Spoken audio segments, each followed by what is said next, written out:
इस खत्ते में बहुत कुछ हो रहा है और बहुत कुछ होने जा रहा है। रशियन एम्बेसडर बांग्लादेश में है। उन्होंने कहा कि 1971 के अंदर बांग्लादेश ने इंडिपेंडेंस हासिल की because of Indian help as well, और रशिया ने भी सपोर्ट की थी। 1971 when Bangladesh has gained the independence, mostly because of Indian help as well, and Russia also supported. Sir वो जो 93,000 ने जो हथियार डाले थे वो क्या था?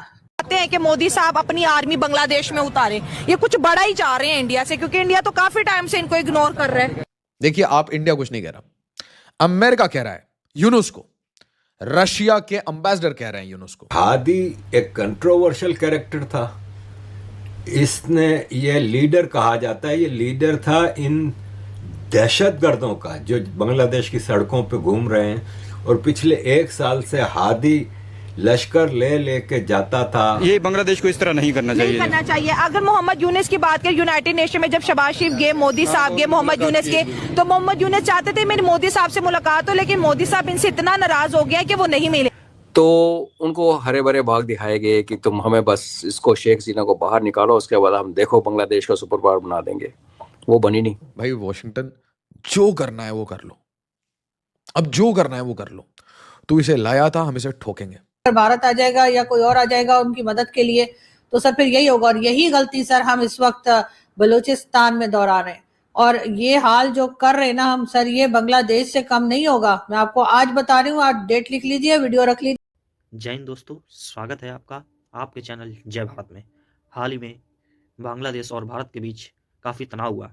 उस तनाव में रूस ने बांग्लादेश को सलाह देते हुए कहा कि वो भारत के साथ अपने संबंध को अच्छा करे, नहीं तो आने वाले टाइम में हम भारत का ही साथ देंगे और रूस के सामने बांग्लादेश और भारत मिलकर बांग्लादेश का बहुत ही बुरा हाल करेंगे। तथा रूस का ये भी कहना है कि बांग्लादेश की आज़ादी जब हुई थी तो उसमें कहीं ना कहीं भारत का ही हाथ था, तो वो इस बात को ना भूलें और एक दूसरे के संबंध अच्छे करें। रूस ने बांग्लादेश को उसकी औकात याद दिला दी है। बांग्लादेश में रूस के राजदूत अलेक्जेंडर ग्रिगोरोविच खोजिन ने ढाका में भारत के साथ तनाव कम करने का आग्रह किया और बांग्लादेश को चेताया कि बांग्लादेश का अस्तित्व भारत की ही वजह से है। उन्होंने कहा कि हम इस स्थिति पर नजर रखे हुए हैं, क्योंकि यह दोनों देश और पूरे क्षेत्र यहां तक कि दक्षिण एशिया के लिए भी महत्वपूर्ण है। इसका भू राजनीतिक पहलू भी है, जिनका किसी भी तरह से वास्तविक परिणाम न निकलने पर नकारात्मक प्रभाव पड़ेगा। रूस के राजदूत ने कहा कि दोनों पक्ष और हितधारक इस तनाव को जल्द से जल्द कम करने के लिए संतुलित रास्ता खोजने की कोशिश कर रहे हैं। हम अपने पड़ोसी देश को नहीं चुन सकते, हमारे सामने समस्याएं हैं। भारत के साथ तनाव कम करने के लिए जितनी जल्दी हो सके बांग्लादेश को उपाय करने चाहिए। ऐतिहासिक रूप से 1971 से जब बांग्लादेश को स्वतंत्रता मिली तो इसमें मुख्य रूप से भारत की मदद का भी योगदान रहा है। रूस ने भी इसमें अहम योगदान दिया था। रशियन एम्बेसडर बांग्लादेश में है। उन्होंने कहा कि 1971 के अंदर बांग्लादेश ने इंडिपेंडेंस हासिल की because of Indian help as well, और रशिया ने भी सपोर्ट की थी। सर ये ब्रेकिंग न्यूज लग रही है आपको? आप लोगों को अभी इतने 50 साल से ऊपर हो गए बांग्लादेश बने हुए, आप लोगों को अभी तक यही नहीं पता लगा? आज उनके मुंह से दोबारा निकला है ना सर। मुंह से क्या दोबारा निकला है सर? वो जो 93,000 ने जो हथियार डाले थे वो क्या था? वो जाहिर है कि जब भारत साथ दे रहा था बांग्लादेश बनने में, और ये और बात है कि बहुत से हमारे जो सीनियर्स हैं, हसन निसार साहब और कई दूसरे लोग, वो ये कहते हैं कि गलती हमारी थी, हम ही जो है वो बांग्लादेश के लोगों के साथ ठीक नहीं रह रहे थे, हमने ही उनका मैंडेट चोरी किया था शेख मुजीब को उस जमाने में, और सब कुछ हम ही गलत कर रहे थे। लेकिन ये क्या ठीक है, फिर बीच में भारत भी आ गया था जब उनके मदद करने के लिए, तो बस फिर तो बिल्कुल ही आपको पता है कि एकदम ही काया पलट हो गई थी, फिर तो कहानी कहीं की कहीं चली गई। और अब अगर इतने अरसे के बाद अगर रशियन एम्बेसडर अगर ये बात कर रहे हैं, तो ये बात तो पाकिस्तान में बच्चे को पता है कि जी 71 में क्या हुआ था और कैसे बांग्लादेश बना। ये भी पता, बांग्लादेश बनने से पहले का भी अक्सर लोगों को पता है। अब तो वो जो हमीदुर रहमान कमीशन रिपोर्ट जो मैं समझती हूँ कि हर स्कूल कॉलेज में पढ़ानी चाहिए, अब तो लोगों को वो मिला। उन्होंने सोचा कि पाकिस्तान के साथ नहीं रहा जा सकता, वरना ये वही लोग थे ना सर जिन्होंने 1947 में साथ दिया था पाकिस्तान बनते के, जब बन रहा था या पाकिस्तान क्रिएट किया जा रहा था भारत से अलग करके, उस वक्त यही बांग्लादेश के लोग थे। अगर ये ना होते तो आज पाकिस्तान ना बन पाता।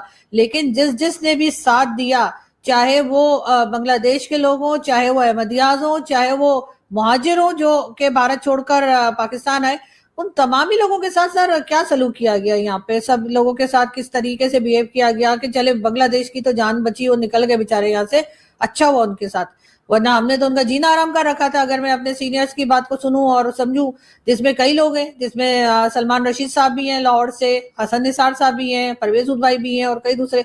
तो सर अगर आपके अंदर ही कमजोरी होगी, आप अपने लोगों को तंग करेंगे और वो उसके बाद वो हटना चाहेंगे, और अगर बीच में अगर भारत आ जाएगा या कोई और आ जाएगा उनकी मदद के लिए, तो सर फिर यही होगा। और यही गलती सर हम इस वक्त बलूचिस्तान में दोहरा रहे हैं, और ये हाल जो कर रहे हैं ना हम सर, ये बांग्लादेश से कम नहीं होगा। मैं आपको आज बता रही हूँ, आज डेट लिख लीजिए, वीडियो रख लीजिए संभाल के, मिल गई है, इंटरनेट पे पढ़ी जा सकती है, बहुत आसानी से समझा जा सकता है, जबकि पहले तो छुपा दी थी इन्होंने, तो इन्हें पता है कि क्या हुआ था उस जमाने में। और बिल्कुल भारत ने तो खुल्लम खुल्ला कहा है कि उन्होंने मदद की, वो तो अभी तक क्रेडिट लेते हैं।